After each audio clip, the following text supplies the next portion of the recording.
Today, we're diving into a topic that once stirred the imagination of tank enthusiasts around the world, the multi-turret tank. A name that once roared across battlefields, and yet has long been considered a relic of the past. From France's FCM-2C to Britain's Vickers A1E1 and the Soviet Union's T-28 and T-35, these steel behemoths were defined by one thing above all: an intimidating array of turrets. Now you might ask, wasn't this design already proven to be a dead end? Why are we digging up this fossil after nearly a century dominated by single-turret tanks? Well, as the saying goes, history has a strange way of circling back. So today, let's talk about the multi-turret tank. Could it make a comeback in the age of drones, guided missiles, and unmanned systems? In the early days of tank development, there were two main directions: single-turret and multi-turret designs. And let's be honest, multi-turret tanks looked a lot cooler. The concept of broadside firepower alone was enough to impress. But after the retirement of the Soviet T35, the era of the multi-turret design began to fade. The US gave it a shot in the 1950s with the T92, but that was quickly canceled after just two prototypes. So, what doomed the multi-turret tank? Two big problems: command coordination and armor protection. Let's start with coordination. In the early 20th century, communication inside tanks was primitive. Take Germany's World War I era tank, a 7V.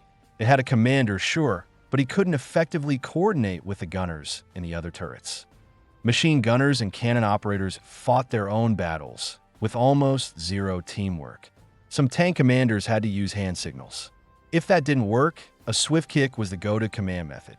In the 1930s, some even used physical cues, like tapping a driver's shoulder to signal a turn. But things changed dramatically with the introduction of onboard intercom systems. This revolutionized coordination inside tanks.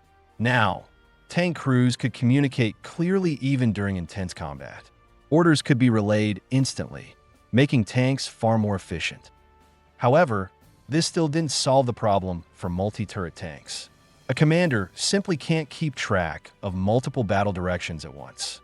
Giving orders to each turret crew in real time? Not practical. In contrast, single-turret tanks just charge forward. Any threats on the flanks? That's what infantry support is for. And that brings us to an important point: single and multi-turret tanks follow different tactical doctrines. More on that in a bit. With the rise of remote weapon stations and unmanned turrets, the old coordination issues begin to fade. Add fire control computers, and suddenly multi-directional threat response becomes possible with a few button presses. The second issue is armor protection. Multi-turret tanks needed space for more weapons, more crew, and more hardware. That meant more weight, and less of it could go toward armor. Take the T-35 again. It had 5 turrets and a crew of 11. The combat weight was around 50 tons, yet its armor maxed out at just 30 millimeters. Even Germany's lighter 20-ton Panzer III had better protection than that. At the time, tank armor was designed around 1930s-era threats. But as armor-piercing rounds became more powerful, these multi-turret designs became easy targets.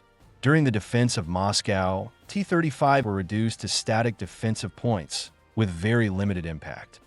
As tank armor had to evolve to resist bigger guns, sacrifices had to be made. Multi-turret setups were the first to go. Designs shifted to prioritize thicker armor and larger caliber main guns, not more turrets. The Tiger, Panther, and Sherman were all single-turret tanks for a reason.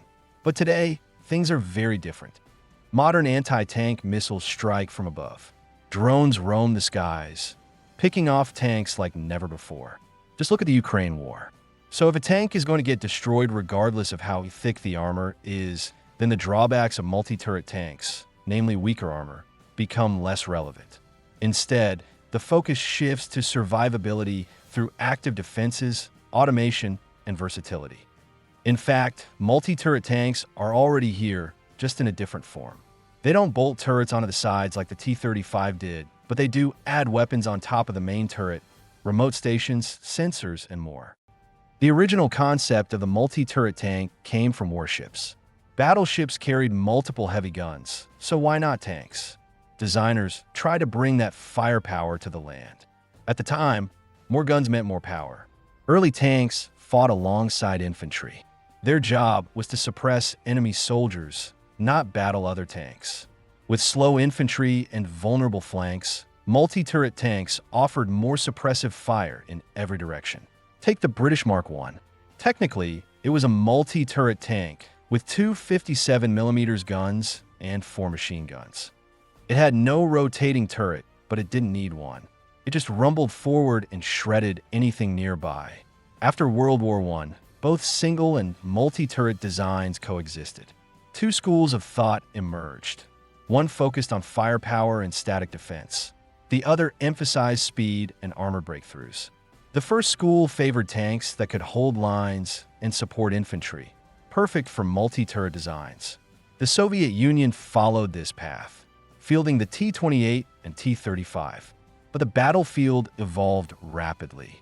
Once countries developed tank infantry coordination tactics, supporting fire could come from other units, making all those extra turrets redundant.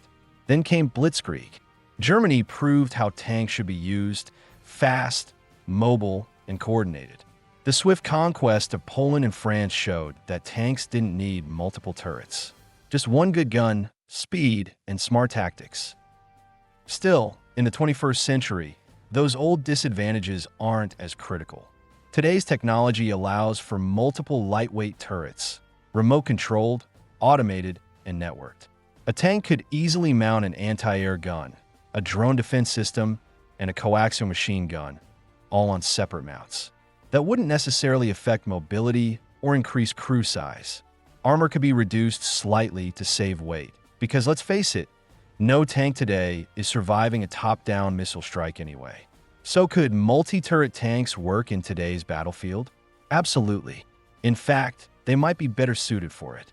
Modern threats are too varied for a single cannon to handle. Swarms of drones, infantry with RPG, loitering munitions. These require multiple flexible defense systems. Active protection systems, counter-drone jammers, and additional guns can all be considered turrets in a broad sense.